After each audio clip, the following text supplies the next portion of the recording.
Bismillahirrahmanirrahim. Assalamualaikum warahmatullahi wabarakatuh.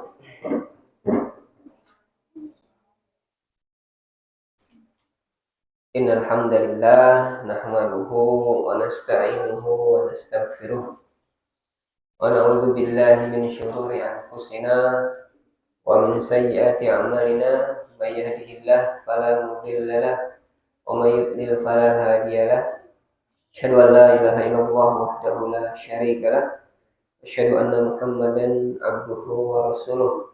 La nabiyya wa la rasula ba'dah. Amma ba'du. Qala Allah Ta'ala fi kitabil karim. A'udzu billahi minasy syaithanir rajim.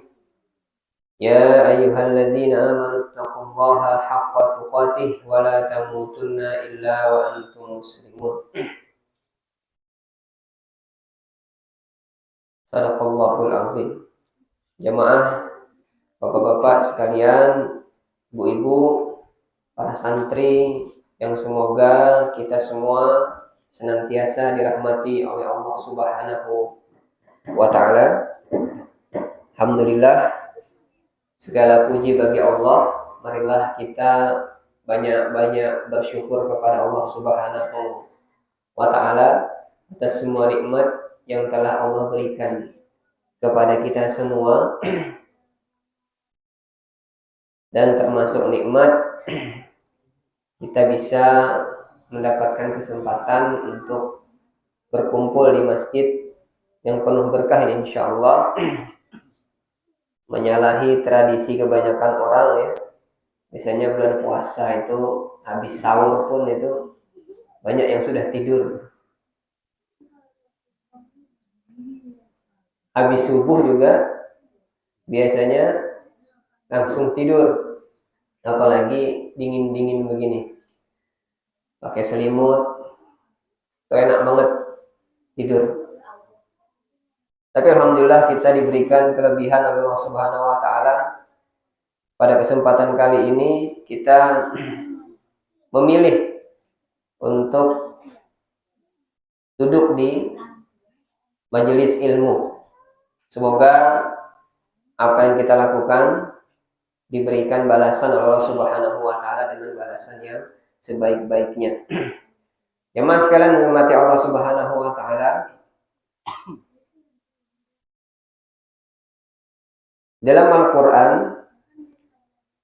Allah berfirman dalam surah Al-Baqarah, "Wala nabluwannakum bisyai'im minal khaufi wal ju'i wa naqsim minal amwali wal anfusi was samarat wa basyiris sabirin." Artinya, dan kami pasti akan menguji kamu sekalian dengan sedikit ketakutan, kelaparan, kekurangan harta, jiwa dan buah-buahan, dan sampaikanlah kabar gembira kepada orang-orang yang sabar. Jemaah sekalian mata Allah Subhanahu wa taala, ini mungkin ayat yang sudah sering kita dengarkan, bahwasanya ketika kita hidup di dunia nih pasti kita akan diberi ujian oleh Allah Subhanahu wa taala. Jadi hidup dengan ujian itu satu paket. Karena memang pada hakikatnya hidup kita ini adalah tes, ujian dari Allah Subhanahu wa taala. Hidup kita di dunia ini adalah ujian dari Allah Subhanahu wa taala. Di akhir ayat Allah Subhanahu wa taala mengabarkan, sampaikanlah kabar gembira kepada orang-orang yang sabar. Nah, ujian ini kita respon dengan sabar. Apabila kita bisa meresponnya dengan sabar, maka kita akan dapatkan kabar gembira dari Allah Subhanahu wa taala. Dan tidak lain tidak bukan, memang harus sabar saja ketika kita menghadapi ujian. Nah, yang jadi masalah jemaah sekalian, sabar itu bukan perkara yang mudah. Sabar itu bukan perkara yang mudah. Banyak orang yang tidak lulus tes ujian dari Allah karena tidak sabar. Karena memang sabar itu bukan hal yang mudah. Ketika dapat ujian, dapat musibah, Untuk bersabar itu susah. Bahkan kadang-kadang mungkin kita ketika melihat teman kita ada yang kena musibah, ya, untuk mengatakan kepada beliau, kepada teman itu sabar ya, kadang-kadang tidak enak.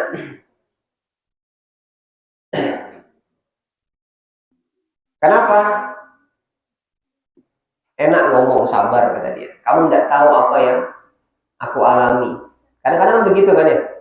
Kita jadi tidak enak mau ngomong kepada, misalnya ada teman orang tuanya meninggal misalnya, sayang banget sama orang tuanya. Kita ketika melayat itu, saya saja kalau melayat itu cuma datang saja, ngobrol itu tidak ada bilang sabar ya, itu kayak nggak enak itu. Karena ini perkara yang memang susah. Nah, pada kesempatan kali ini saya ingin berbagi hal-hal yang bisa membuat kita lebih mudah untuk bersabar. Dan ini menurut saya penting untuk kita ketahui, supaya nanti ketika kita mendapatkan ujian dari Allah Subhanahu wa Ta'ala, kita mudah untuk bersabar dan akhirnya lulus tes dari Allah Subhanahu wa Ta'ala. Bagaimana saya katakan tadi, sabar itu tidak mudah. Bahkan seorang nabi sekalipun, ini kisahnya Nabi Musa ya. Mungkin sudah paham kisah Nabi Musa ketika bertemu dengan Nabi Khidir. Dalam surah Al-Kahfi Allah ceritakan kisah Nabi Musa dan Nabi Khidir. Nah, di situ diceritakan, bagi yang tahu mungkin sudah paham ceritanya, tapi perlu kita kembali ingat-ingat. Di cerita Nabi Musa dan Nabi Khidir itu, Nabi Musa ingin belajar dengan Nabi Khidir. Tapi kata Nabi Khidir, engkau nggak bisa sabar nanti kalau belajar dengan saya. Tapi kata Nabi Musa, insya Allah aku akan sabar. Ikutlah Nabi Musa dengan Nabi Khidir. Dalam Al-Quran Allah berfirman, "Fantalaqa hatta idza raqiba fis safinati kharaqaha. Qala akharaqtaha litughriqa ahlaha. Laqad ji'ta syai'an imra." Maka berjalanlah keduanya hingga ketika keduanya menaiki perahu, lalu Nabi Khidir melubanginya. Nabi Musa berkata, "Mengapa engkau melubangi perahu itu? Apakah engkau mau menenggelamkan penumpangnya? Sungguh engkau telah berbuat suatu kesalahan yang besar." Nah, di sini kita bisa lihat Nabi Musa tidak sabar, karena memang apa yang dilakukan Nabi Khidir ini sesuatu yang memang nggak masuk akal nih. Kan Nabi Khidir sama Nabi Musa ini numpang satu kapal, numpangnya ini gratis. Tapi tiba-tiba Nabi Khidir melubangi, merusak kapal itu. Nah, Nabi Musa namanya juga Nabi yang tahu kebenaran kan. Ini hal kita saja mungkin melihat ini, kenapa sampai dilubangi ini kapal, padahal ini orang-orang yang menolong kita. Di situ Nabi Musa tidak sabar. Yang kedua, fantalaqa hatta idza laqiya gulaman faqatalahu qala aqatalta nafsan zakiyatan bighairi nafs laqad ji'ta syai'an nukra. Berjalanlah keduanya hingga ketika keduanya berjumpa dengan seorang anak muda, maka dia membunuhnya. Dia Musa berkata, "Mengapa engkau bunuh jiwa yang bersih? Bukan karena dia membunuh orang lain. Sungguh engkau telah melakukan sesuatu yang sangat mungkar." Yang kedua, berjalan lagi Nabi Musa dan Nabi Khidir ketemu seorang pemuda. Tiba-tiba pemuda itu dibunuh oleh Nabi Khidir. Lagi-lagi Nabi Musa protes, tidak sabar dia dengan apa yang dilakukan Nabi Khidir. Karena memang ini sesuatu yang kalau dilihat dari pandangan Nabi Musa ini sesuatu yang salah. Kok tiba-tiba bunuh orang? Nabi Khidir tidak sabar lagi Nabi Musa. Ya.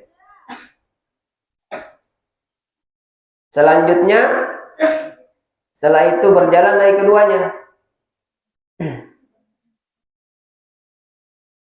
Pantolaqa hatta idza ataya ahla qaryatin istat'ama ahlaha fa abau ayudayyifuhuma fawajada fiha jidaran yuridu an yanqadda fa aqamah qala law syi'ta lattakhadta alaihi ajra. Maka keduanya berjalan lagi hingga ketika keduanya sampai kepada penduduk suatu negeri, mereka berdua meminta dijamu oleh penduduknya, tetapi mereka tidak mau menjamu mereka. Kemudian keduanya mendapatkan dinding rumah yang hampir roboh. Lalu dia menegakkannya. Dia Musa berkata, jika engkau mau, niscaya engkau dapat imbalan untuk itu. Jalan lagi ke suatu desa, suatu negeri. Mereka tidak punya bekal, minta makan ke suatu masyarakat di sana, tapi tidak dikasih. Tiba-tiba ketika mereka jalan, Nabi Khidir itu memperbaiki dinding, suatu dinding yang hampir roboh. Kata Nabi Musa, kalau engkau mau memperbaiki ini, kita bisa dapat upah supaya kita bisa makan. Ya, jadi banyak hal yang dilakukan Nabi Khidir ini nggak masuk akal bagi Nabi Musa. Inilah yang membuat Nabi Musa tidak sabar. Walaupun sebelumnya memang diingatkan oleh Nabi Khidir, kamu kalau ikut saya, kamu nanti tidak sabar, tidak akan sabar. Kenapa bisa tidak sabar? Nah, di sini pelajarannya nih, hikmahnya nih. Nabi Musa kenapa tidak sabar? Dalam ayat 68, sebelum kisah tadi, Nabi Khidir sudah berkata, wa kaifa tasbiru ala ma lam tuhit bihi khubra, dan bagaimana engkau akan dapat bersabar atas sesuatu sedang engkau belum mempunyai pengetahuan yang cukup tentang hal itu. Ini harus digarisbawahi. Ini pelajarannya di sini nih. Wa kaifa tasbiru, dan bagaimana engkau bisa sabar atas sesuatu yang engkau belum tahu ilmunya. Jadi sebaliknya, ini bisa kita balik. Jadi kalau Nabi Musa tahu ilmunya sebelumnya, maka dia bisa bersabar. Kalau beliau tahu kenapa Nabi Khidir membunuh anak tadi, kenapa Nabi Khidir melubangi kapal, kenapa Nabi Khidir memperbaiki dinding tadi, maka dia bisa bersabar dengan hal-hal yang sudah dilihatnya. Nah, jemaah sekalian mata Allah Subhanahu wa taala, ini salah satu hal yang bisa membuat kita bisa bersabar. Apa itu? Yaitu adalah punya ilmu, ya. Punya ilmu. Makanya memang ilmu ini sangat penting. Kalau kita punya ilmu, insya Allah dalam menghadapi segala hal itu kita bisa lebih bersabar, ya, kita bisa lebih bersabar. Nah, ini kuncinya. Jadi kalau ada hal-hal yang mungkin musibah, menghadapinya harus bersabar dengan cara apa? Dengan cara punya ilmunya. Kalau kita tidak punya ilmunya, cenderung kita pasti tidak sabar. Kalau orang tidak punya ilmu itu cenderung pasti tidak sabar. Contoh, saya punya anak misalnya, saya punya anak baru-baru ini masih setahun anak ini, masih bayi lah. Ketika anak saya sakit, demam, panas segala macam itu sesuatu yang menyusahkan. Ya. Panas itu sesuatu yang menyusahkan karena dia akan rewel, nangis terus dan segala macam. Itu butuh kesabaran tuh untuk merawat anak yang sedang sakit ini. Kalau orang tidak tahu ilmunya, ini sangat-sangat menyusahkan. Susah untuk bersabar. Orang akan, ayo bawa ke rumah sakit. Ayo minum obat, dan segala macamnya. Nah, karena saya sudah tahu ilmunya. Anak demam itu sebenarnya harusnya dibiarkan aja dulu. Karena memang demam itu bukan sakitnya. Demam itu respon tubuh anak ketika ada virus atau bakteri yang masuk ke dalam tubuhnya. Demam itulah yang membuat nanti virus atau bakteri itu mati. Jadi anak-anak itu wajar ketika demam itu. Itu sebenarnya respon tubuhnya, respon pertahanan tubuhnya. Jadi saya biarkan, biar panas banget seharian, semalaman itu. Memang akan rewel banget gitu. Tidak saya kasih obat, ya, karena saya sudah tahu hal ini. Akhirnya besoknya, rata-rata anak saya itu demam tidak lama, sehari semalam, ya, paling sampai 2 hari. Udah, habis itu sembuh. Bisa sabar saya menghadapi hal ini. Kenapa? Karena sudah tahu ilmunya. Tapi kalau tidak tahu ilmunya ini susah, ya. Apalagi bagi orang-orang tua yang baru punya anak, itu panik dan lain-lain, ya.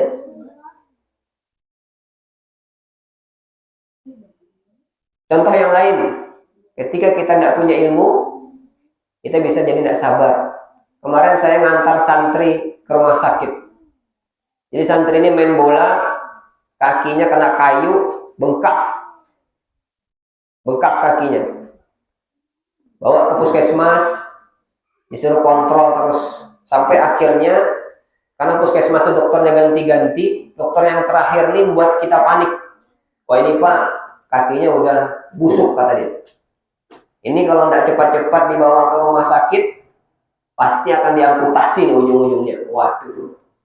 Saya sebagai penanggung jawab di pesantren itu, ini santri anak orang, paniklah saya.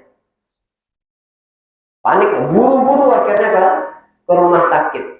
Salah satu respon yang tidak sabar, ya, panik. Karena ini kalau anaknya sampai diamputasi, ini kan repot. Saya tidak enak dengan orang tuanya, bawa ke rumah sakit MUIS awalnya, tapi tidak diterima karena di situ sudah habis waktunya katanya. Bawa ke Hermina langsung, ya. Bawa ke Hermina, nggak ada BPJS, Hermina nggak apa-apa lah, kata saya. Masuk saja dulu, masalah uang nanti karena saya sudah sangat panik di situ. Yang penting ini ditangani dulu, jangan sampai diamputasi.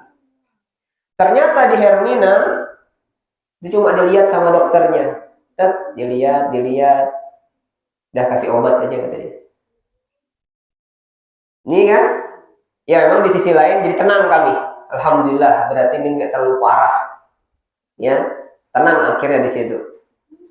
Sebelumnya kami sangat-sangat panik, ya. Ini ada kesalahan analisa dari dokter yang ada di puskesmas. Ini membuat kami panik. Tapi setelah tahu ternyata ini tidak mengapa, dikasih obat saja, alhamdulillah, jadi tidak panik lagi. Udah sabar kita, tenang, ya, bisa menghadapinya dengan baik. Tapi sebelum tahu ilmunya, ini membuat kita sangat-sangat panik. Akhirnya dikasih obat doang, ganti perban, itu bayarnya sampai 800.000 lebih, hampir 900 di Hermina. Saya lihat kwitansinya itu kan, obatnya 200 berapa gitu. Padahal obatnya ya cuma antibiotik sama pereda nyeri aja tuh. Kalau kita beli di warung itu nggak sampai segitu harganya tuh. Habis itu penanganan dokternya 200 berapa, 500-an. Yang saya agak aneh itu ganti perban itu 280.000. Ganti perbannya 280.000. Masya Allah, kata saya ini. Padahal kami di rumah sakit MUIS sebelumnya itu diganti perban juga sama susternya itu. Karena memang mau dilihat dulu kan, anunya itu. Karena kami dari rumah itu udah diperban, dari pesantren udah diperban. Mau dilihat dokter tuh dibuka dulu kan di rumah sakit itu. Habis itu diganti. Itu gratis, nggak ada bayar. Di Hermina 280.000. Pas-pasan saya bawa duit 500 ribuan aja tuh. Waduh, lebih daripada apa yang kami pikirkan. 280.000. Itu agak nyaring saya ngomongnya di depan kasirnya itu. Jadi dia mungkin agak senyum-senyum juga. Kenapa bisa 280.000? Makanya kata saya sama santrinya, Pen, ini perban harus disimpan ini, Pen. Mungkin ada emasnya di dalam. Sampai 280.000 ganti perban. Coba sebelumnya kita paham, ya, tentang apa bengkak kakinya tuh nggak terlalu parah, nggak sampai segitu tuh ya. Karena panik dan segala macam. Pokoknya saya kalau anak sakit itu entah kenapa panik banget kalau nggak tahu masalahnya. Karena memang ini anak orang yang kita tanggung jawabkan, ya. Kalau sampai nanti tidak ditangani dengan baik, orang tuanya akan marah. Ya. Jadi punya ilmu itu membuat kita bisa lebih bersabar. Jadi jamaah sekalian, nanti kalau kita dapat musibah, kita mungkin jadi tidak sabar segala macam. Ingat-ingat hal ini, ya. Kita nggak sabarnya kenapa nih? Sebabnya kita nggak sabar nih satu, kita nggak punya ilmu tentang hal itu. Jadi apa yang harus kita lakukan? Kita harus cari ilmu tentang sesuatu yang terjadi itu. Nah, akan membuat kita sabar. Apapun masalahnya nanti, apapun musibah yang terjadi, ya, kita akan jadi sabar kalau kita tahu ilmunya nanti. Maka dari itu belajar menambah ilmu ini penting. Semakin kita belajar, semakin kita sabar. Kayak puasa ini, ya. Bagi orang-orang yang tidak tahu ilmunya, menyusahkan puasa ini, ya. Dan bagi orang-orang yang tahu ilmunya, dia bisa sabar. Salat tarawih, ya. Bagi orang-orang yang tidak tahu ilmunya, menyusahkan salat tarawih itu. Saya ingat waktu kecil itu, salat tarawih itu sangat berat, apalagi dulu saya salat tarawih di yang 23 rakaat, ya, agak panjang, agak lama, ya. Bagi kita yang tidak tahu ilmunya, susah. Dan semua hal, bahkan sholat, ya, sholat subuh nih, berat bagi sebagian orang yang tidak tahu ilmunya. Semua hal, ibadah-ibadah itu sangat-sangat berat bagi orang-orang yang tidak tahu ilmunya. Bahkan saya pernah dengar cerita orang yang umroh ini, ya, umroh itu kan berat. Saya tidak tahu beratnya seperti apa, tapi rata-rata kalau saya dengar cerita-cerita itu berat umroh itu, ya. Apalagi yang hotelnya jauh katanya dari Masjidil Haram itu, jalannya jauh, itu berat. Banyak orang ya, bukan banyak, saya pernah dengar cerita, ya, dia tidak menikmati umroh itu, karena bisa jadi dia nggak paham ilmunya nih, umroh ini buat apa sih? Sekedar ikut-ikutan aja kayaknya. Padahal kalau orang yang paham ilmunya dia bisa menikmati itu. Dan selanjutnya dalam kisah ini juga ada satu lagi hal yang membuat kita tidak sabar, yaitu di sini Nabi Musa itu lupa, ya. Dia bilang dia akan sabar nanti apapun yang engkau lakukan, wah Khidir lah ibaratnya begitu kan. Tapi dia juga lupa. Nah, lupa ini, kita ini kadang-kadang punya banyak ilmu, tapi kadang-kadang juga lupa. Makanya harus sering-sering saling mengingatkan itu untuk apa? Untuk itu, supaya kita bisa bersabar juga.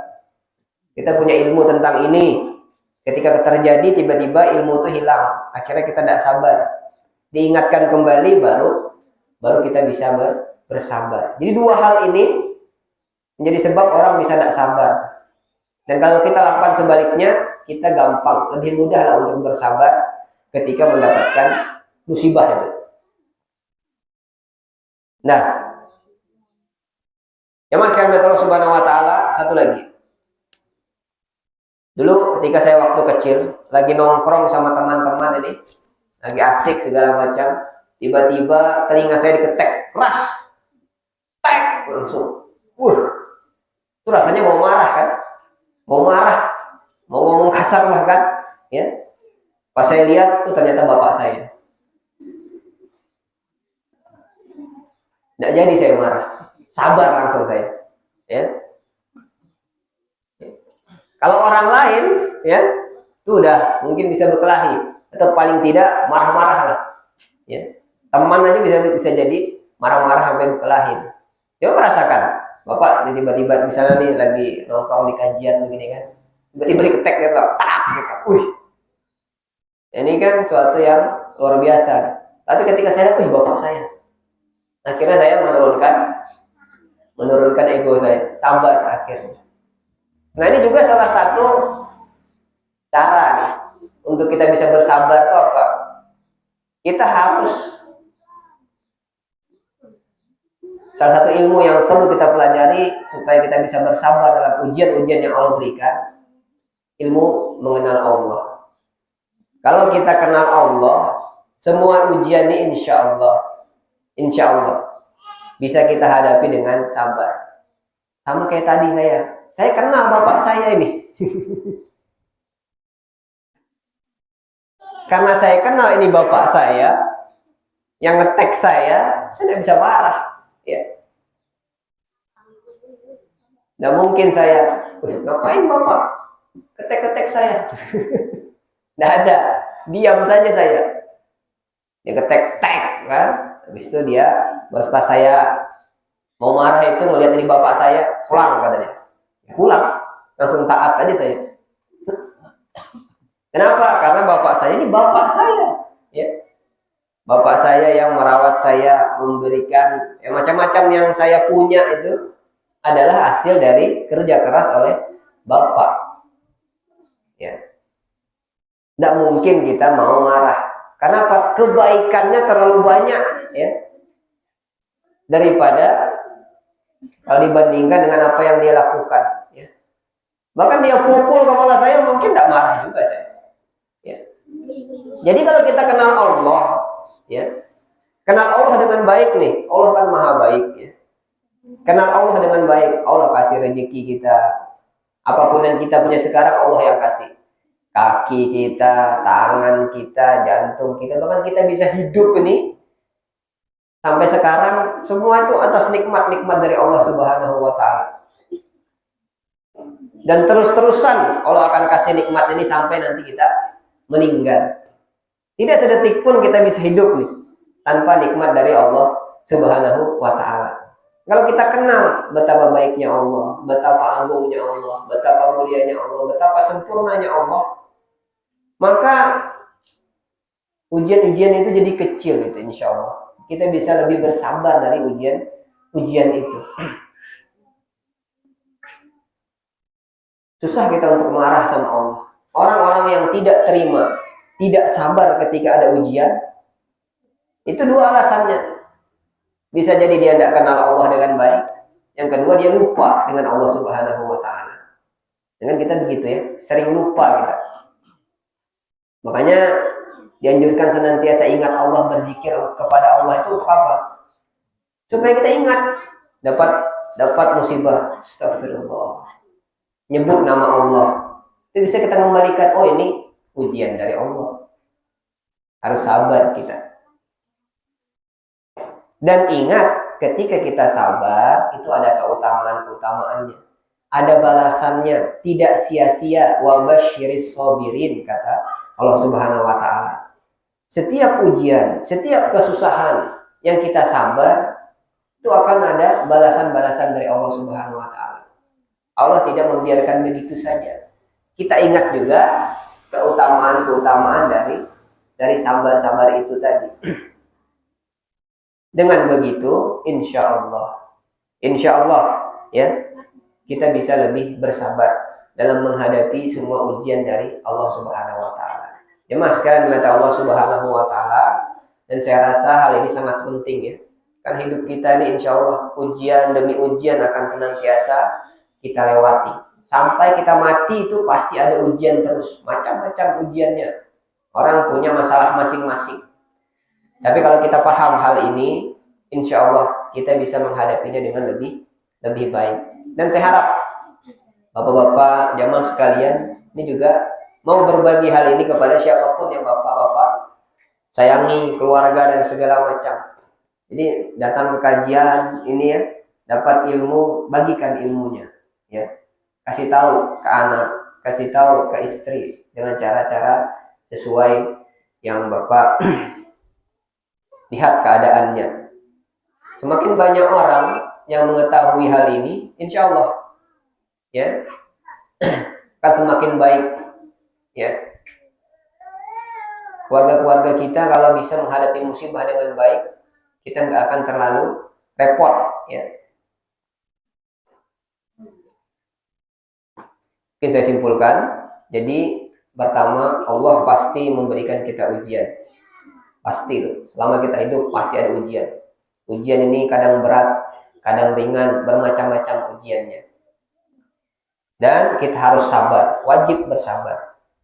Sabar itu susah, ya. Sabar itu susah, sangat-sangat susah bagi orang yang tidak tahu ilmunya. Nah, oleh karena itu kita harus tahu ilmunya, harus belajar, jangan malas belajar. Pelajari ilmunya, itu akan memudahkan kita untuk bersabar. Dan salah satu ilmu yang paling penting untuk kita pelajari adalah yaitu mengenal Tuhan kita, mengenal Allah Subhanahu wa taala. Semakin kenal kita kepada Allah Subhanahu wa taala, semakin mudah insya Allah kita untuk bersabar. Dan ini contohnya banyak, kisah-kisahnya banyak, ya.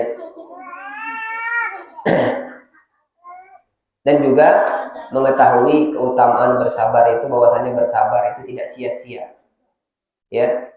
Akan banyak keutamaan-keutamaan, bahkan balasan dari Allah Subhanahu wa taala yang akan kita dapatkan nanti di dunia, bahkan di akhirat. Mudah-mudahan semoga apa-apa yang kami sampaikan bisa dipahami dengan baik, bisa diamalkan, dan saya yakin sangat banyak manfaatnya kalau kita bisa amalkan hal ini. Bisa diingat-ingat dengan baik, bahkan bisa diajarkan kepada orang-orang di sekitar kita. Mudah-mudahan dengan itu semua membuat kita bisa lebih bersabar menghadapi segala ujian dari Allah Subhanahu wa taala, yang akhirnya membuat kita bisa mendapatkan kenikmatan-kenikmatan di dunia maupun di akhirat.